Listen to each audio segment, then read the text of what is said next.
Hello viewers, welcome to Bhavani కథల ప్రపంచం.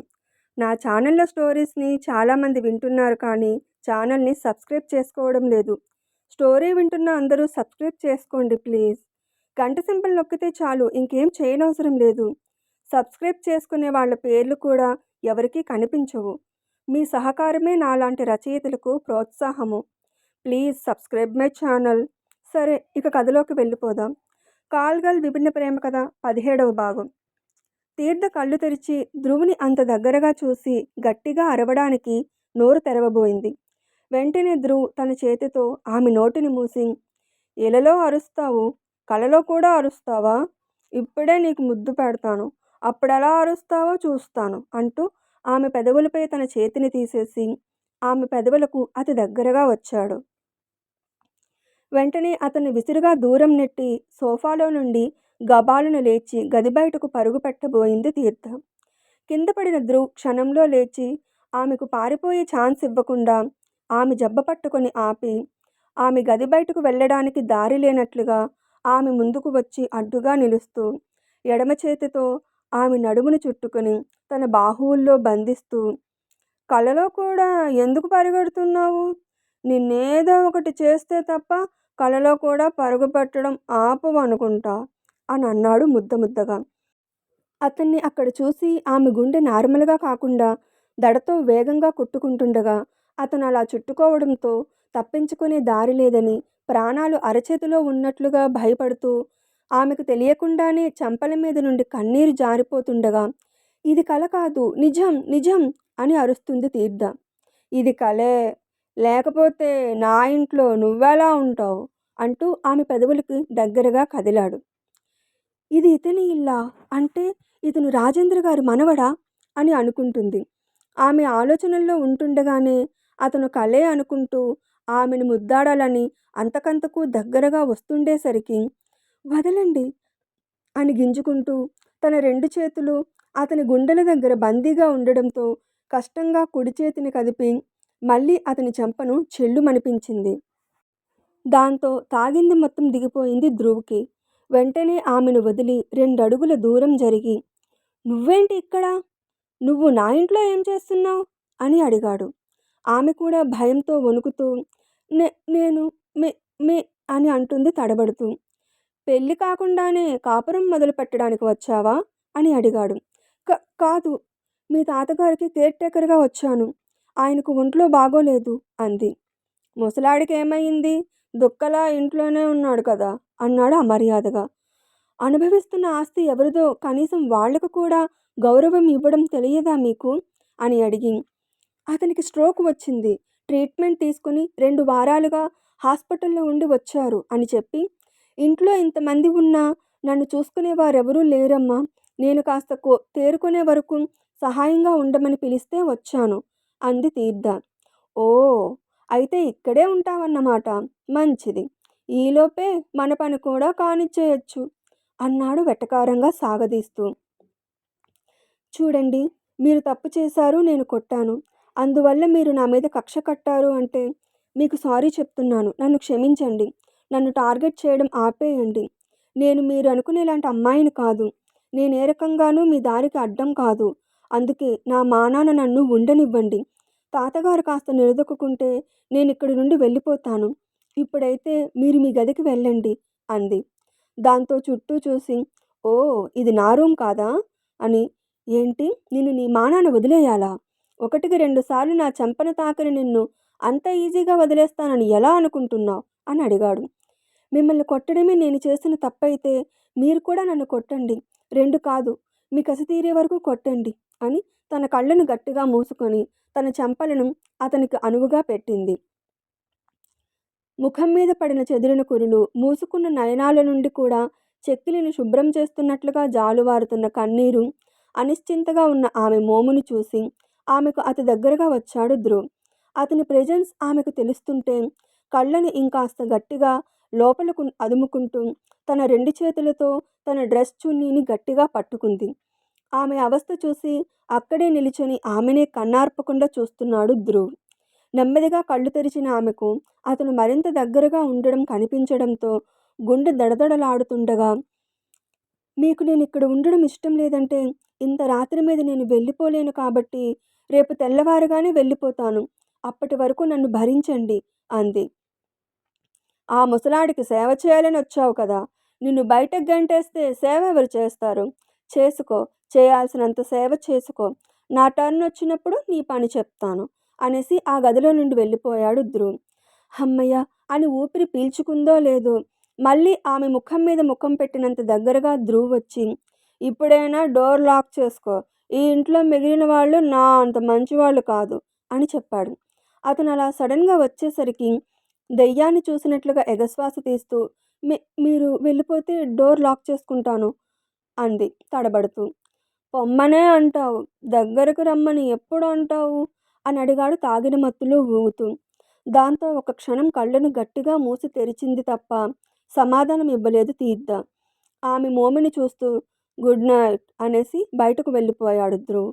అతను వెళ్ళగానే ధడేల్మని డోర్ క్లోజ్ చేసి గడియ పెట్టుకుని ఆయాసంతో వగరుస్తూ, ఈయనే మంచివాడు కాదు, మిగిలిన వాళ్ళు మంచివాళ్ళు కాదు అని అంటున్నాడు అంటే, ఇతనికన్నా రాక్షసులు ఉన్నారా ఇంట్లో అని అనుకొని, వీలైనంత తొందరగా ఇక్కడి నుండి వెళ్ళిపోతేనే నాకు మంచిది అనుకొని మళ్ళీ సోఫాలో సెటిల్ అయ్యింది తీర్థ.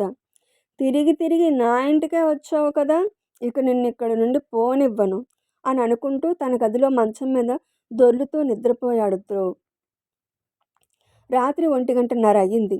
అప్పుడే జితేంద్ర ఆఫీసు విషయంగా మీటింగ్ ఉంటే చూసుకొని ఇంటికి లేటుగా వచ్చి డైనింగ్ దగ్గర కూర్చొని, రంగి వాటర్ తీసుకురా అని పిలిచాడు. వెంటనే చల్లని నీళ్లు తీసుకొచ్చి అందించింది పనావిడ.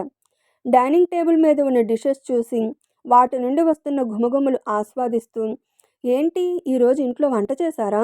మీ అమ్మగారు పబ్బుకు వెళ్ళలేదా? ఇంట్లోనే ఉన్నారా అని ఆశగా అడిగాడు. అప్పుడే మాలిని, చాందిని ఇంకా మహిమ తాగడం వల్ల ఊగుతూ జోగుతూ ఇంట్లోకి వచ్చారు. మాలిని డైనింగ్ టేబుల్ దగ్గర కూర్చొని, ఏ రంగి, తినడానికి ఏముంది అని అరిచినట్లుగా అడిగింది. ఏం లేదమ్మగారు, మీరు వెళ్ళేటప్పుడు ఏం వండాలో చెప్పలేదు కదా అంది రంగి భయంగా.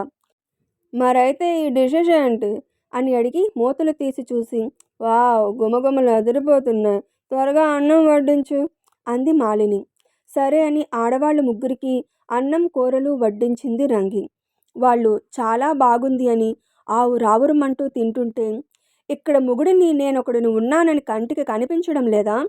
ఆ చేత్తో నాకు కూడా వడ్డించమని చెప్పచ్చు కదా అన్నాడు జితేంద్ర కోపంగా మాలినితో. ఏ, నీకు నోరు లేదా? నువ్వేమైనా పసిపిల్లోడివా? నీకు ఆకలి వేస్తే నువ్వు అడుక్కొని తినాలి అంది మాలిని కేర్లెస్గా. ఆమె మాటలకు తినకుండా వెళ్ళిపోదామని అనుకున్నాడు కానీ, కడుపులో నకనకగా ఉంటే వెళ్ళలేక, నాకు కూడా పెట్టు రంగి అని పెట్టించుకొని ఒక ముద్ద నోట్లో పెట్టి, ఆహా ఎంత రుచిగా ఉంది, ఏ హోటల్ నుండి తెప్పించారు అని అడుగుతూ మంచి ఆకలి మీద ఉండడాన్ని గబగబా తింటున్నాడు జితేంద్ర. దానికి మిగిలిన పనివాళ్ళు కూడా ముఖముఖాలు చూసుకుంటూ ఏం మాట్లాడలేదు. తినడం అయిపోయింది అన్నట్లు మరో బౌల్లో చేతులు కడుగుతూ, ఎవరు తెప్పించారో అంటే మాట్లాడరేం అని అడిగాడు జితేంద్ర ఇప్పుడు కాస్త కోపంగా. ఎవరూ తెప్పించలేదయ్యగారు. అదేంటంటే పెద్దయ్యగారు ఆసుపత్రి నుండి ఈరోజే ఇంటికి వచ్చారు. ఆయన వస్తూనే ఎవరో అమ్మాయిని తోడు తెచ్చుకున్నారు. ఆ పిల్ల ఇంట్లో మనిషిలా మా అందరి మీద అజమాయిషీ చేస్తూ పెద్దయ్యగారి కోసం వంట చేసి భోజనం పెట్టింది. ఆ పిల్ల వండిన వంటే ఇదంతా అని చెప్పింది రంగి. ఏంటి, నాన్న ఇంటికి వచ్చేశాడా? సరే, రేపు ఉదయం మాట్లాడుతాను అనేసి తన గదికి వెళ్ళిపోయాడు జితేంద్ర. అలాగే ఆడవాళ్ళు కూడా తినేసి ఎక్కడివి అక్కడ వదిలేసి వెళ్ళిపోయారు. డైనింగ్ టేబుల్ సర్దుకుంటూ, ఇప్పుడు విన్నారు కదా, ఉదయం చెప్తారు ఆ పిల్ల పని అని అనుకున్నారు పనివాళ్ళు. తెల్లవారింది. తీర్థ లేచి స్నానపానాలు ముగించుకొని హాస్పిటల్కి ఫోన్ చేసి తండ్రి ఎలా ఉన్నాడు అని అడిగింది. అదే పరిస్థితి, ఏం ప్రోగ్రెస్ లేదు అని చెప్పారు సిబ్బంది.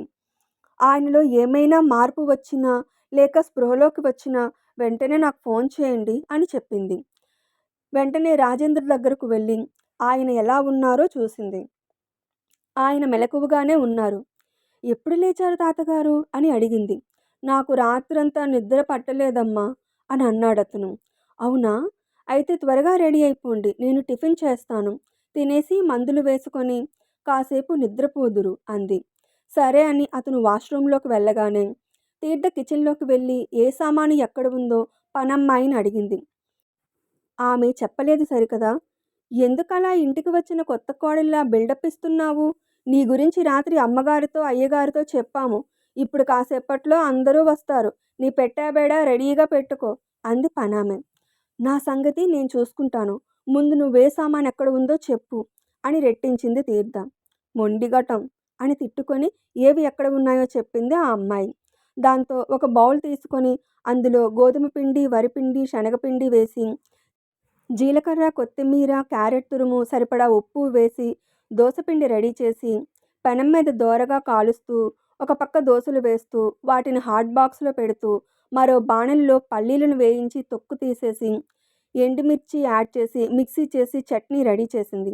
దోసలు మొత్తం అయిపోగానే కాఫీ చేసి దాన్ని కెటిల్లో పోసి డిషెస్ డైనింగ్ టేబుల్ మీద సర్ది రాజేంద్రను వీల్ చైర్లో కూర్చోబెట్టి డైనింగ్ టేబుల్ దగ్గరకు తీసుకొచ్చి ప్లేట్లో దోసలు పెట్టింది. అప్పుడే ఒక్కొక్కరుగా రెడీ అయ్యి డైనింగ్ టేబుల్ దగ్గరకు వస్తూ తీర్థవంక యగాదిగా చూస్తున్నారు. మొదటగా మాలిని, మహిమ ఇంకా చాందిని వచ్చి కూర్చున్నారు. వాళ్ళు ముగ్గురు 40 సంవత్సరాలు దాటిన ఆడవాళ్లే. కానీ వాళ్ళ ఆహార్యం ఎలా ఉందంటే ముఖానికి తట్టడు మేకప్, పెదాలకు ఎర్రటి లిప్స్టిక్తో భయంకరంగా ఉన్నారు. పోనీ బట్టలైనా సరిగ్గా ఉన్నాయా అంటే ఒకరు చిన్నపిల్లల్లా ఫ్రాక్ టైప్ డ్రెస్ వేసుకుంటే మరొకరు జబ్బలు, కాలి ముడుకులు కనిపించేలా బట్టలు వేసుకున్నారు. మహిమ భర్త రాజేష్, చాందిని భర్త చక్రధర్, అతని 25 ఏళ్ల కొడుకు గిరీష్ కూడా వచ్చి తీర్థవంక యగాదిగా చూస్తున్నారు. గిరీష్ చూపు అయితే మరీ దారుణంగా ఉంది. ఈ ఇంట్లో అబ్బాయిల చూపు అమ్మాయిల విషయంగా ఒకలానే ఉంటుంది. దాంతో ఈ కొత్త ఐటెం ఎవరు అన్నట్లు కళ్ళింతలు చేసుకొని ఆశగా చూస్తున్నాడు. మహిమ పిల్లలైన 9 ఏళ్ల లతీష్, 7 ఏళ్ల లతిక హోమ్ సిక్ అని హాస్టల్కి సెలవులు ఇవ్వడంతో ఇంటికి వచ్చి ఉన్నారు. వాళ్ళు కూడా డైనింగ్ దగ్గరకు వచ్చి కూర్చున్నారు. చివరగా దేవ్ ఇంకా ధ్రువ్ కూడా టిప్ టాప్గా రెడీ అయి అక్కడికి వచ్చారు. ధ్రువ్ ఆల్రెడీ రాత్రి తీర్థను చూసినా కూడా తన ఇంట్లో ఉన్న ఆమెను కన్నార్పకుండా చూస్తున్నాడు. దేవ్ తీర్థను చూసి షాక్ అవుతూనే తన కళ్ళను చిన్నవి చేస్తూ తన చెంపను నిమురుకున్నాడు. తీర్థ నిన్న రాత్రి ధ్రువుని చూసి కంగారు పడినట్లే దేవుని ఇక్కడ చూసి అదిరిపడింది. ఈ ఇద్దరు ఇక్కడే ఉంటారా? అంటే వీళ్ళు వీళ్ళు వీళ్ళు ఒకరికొకరికి ఏమవుతారు? తాతగారు మనవళ్ళు అని చెప్పింది ఈ ఇద్దరి గురించేనా? వీళ్ళు ఉన్న ఇంట్లో నేను ఉండగలనా అని భయపడుతూనే డైనింగ్ టేబుల్ నిండిపోయిన అంతమందిని చూసి నిన్న ఒక్కరంటే ఒక్కరు కూడా కనిపించలేదు, ఇప్పుడేంటి ఇంతమంది ఉన్నారు అని వాళ్ల వంక చూసి రాజేంద్ర వైపు తల తిప్పింది తీర్థ. మంద ఎక్కువే అని చెప్పాను కదమ్మా అన్నట్లుగా చూసి నువ్వేం కంగారు పడకు అని కళ్ళతోనే సైగ చేశాడతను. అప్పుడే రంగి అని పనామెను పిలిచింది మాలిని. తెస్తున్నానమ్మా అంటూ బ్రెడ్ జామ్ తీసుకొచ్చి అందరికీ అందించింది రంగి. అప్పుడే దోశలు ఇంకా మంచి చట్నీ సువాసనలు అందరి ముక్కులను తాకాయి. దాంతో నాకు బ్రెడ్ వద్దు, దోశ కావాలి అంది లతిక. అవి గ్రాండ్ ఫా తెప్పించుకున్నారు అన్నాడు లతీష్. తెప్పించుకోలేదమ్మా, ఇంట్లోనే రెడీ చేశాను, ఇంకా ఉన్నాయి, కావాలంటే మీరు కూడా తినచ్చు అంది తీర్థ. అయితే నాకు కూడా కావాలి అని వంత పాడాడు లతీష్. దోశ లేదు, గీష లేదు, నోరు మూసుకొని పెట్టింది తినండి అని గదిమింది మహిమ. నువ్వు చెయ్యవు, చేసిన వాళ్ళు పెడితే తిననివ్వు మమ్మీ అన్నాడు లతీష్ క్యాజువల్గా. నోర్మయ్, వేరేడంత లేవు, పెద్దవాళ్ళని ఎదిరించి మాట్లాడుతున్నావా అని అడిగింది మాలిని కోపంగా. నువ్వు గ్రాండ్ ఫాతో ఇలానే కదా మాట్లాడుతావు, నువ్వు మాట్లాడితే తప్పులేదు, నేను మా అమ్మతో అలా మాట్లాడితే తప్ప అని అడిగాడు బాబు. సరైన సమయంలో సరైన మాట అన్నాడు అని నిమ్మకుండి ఇదంతా చూస్తున్నాడు రాజేంద్ర. మాలిని ఏదో అనబోతుంది. అప్పుడే జితేంద్ర అక్కడికి వచ్చి తండ్రిని చూసి అతని పక్కన కూర్చుంటూ, ఏ ట్రీట్మెంట్ చేశారని అంత బిల్ వేశారు? అసలు ఇంట్లో నీ గదిలో ఉండకుండా బయట పెత్తనాలు ఎందుకు నీకు? ఇప్పుడు చూడు, లక్షల్లో బిల్ వేసి వాట్సాప్ చేశారు అన్నాడు చిరాకుగా. రాగానే తాతగారికి ఎలా ఉంది అని అడుగుతారని అనుకుంటే ఇలా మాట్లాడుతున్నాడేంటి తను? అయినా తాతగారి ఆస్తిని అతనికి ఖర్చు చేయడానికి వీళ్లకు ఏంటి బాధ? ఇతనే కాదు, ఈ ఇంట్లో ఏ ఒక్కరూ తాతగారి ఆరోగ్యం గురించి ఒక్క మాట కూడా అడగలేదు అని అక్కడే నిలబడి వింతగా చూస్తుంది తీర్థ. కొత్తగా ఈ అమ్మాయి ఎవరు?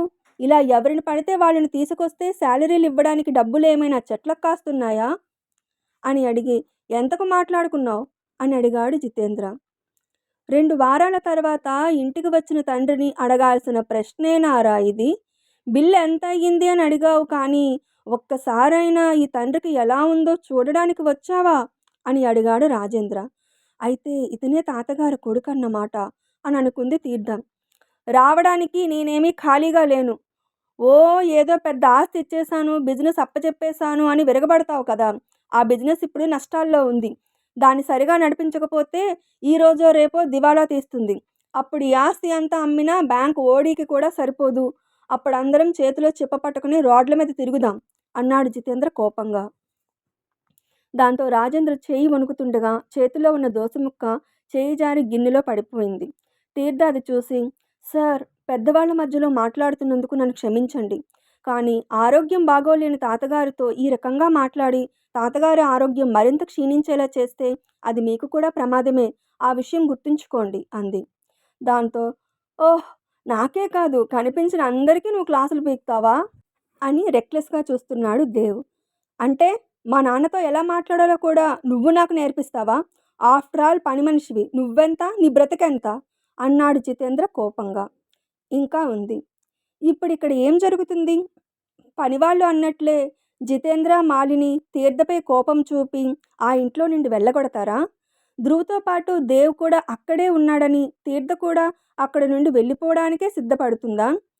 తీర్థను వెళ్ళిపోమంటే ఆ నిర్ణయాన్ని రాజేంద్ర ఆపగలడా? ఏం జరుగుతుందో తెలియాలంటే తదుపరి భాగం కోసం ఎదురు చూడక తప్పదు. అప్డేట్ చాలామంది వింటున్నారు కానీ ఎక్కువ మంది సబ్స్క్రైబ్ చేసుకోవడం లేదు వ్యూవర్స్. సబ్స్క్రైబ్ చేసుకుని నా ఛానల్ గ్రోత్ని పెంచండి. అలాగే స్టోరీ నచ్చితే కామెంట్ చేసి అప్డేట్కి లైక్ కొట్టి షేర్ చేయండి. సరే, మరో స్టోరీ అప్డేట్తో మళ్ళీ కలుస్తాను. అంతవరకు సెలవు.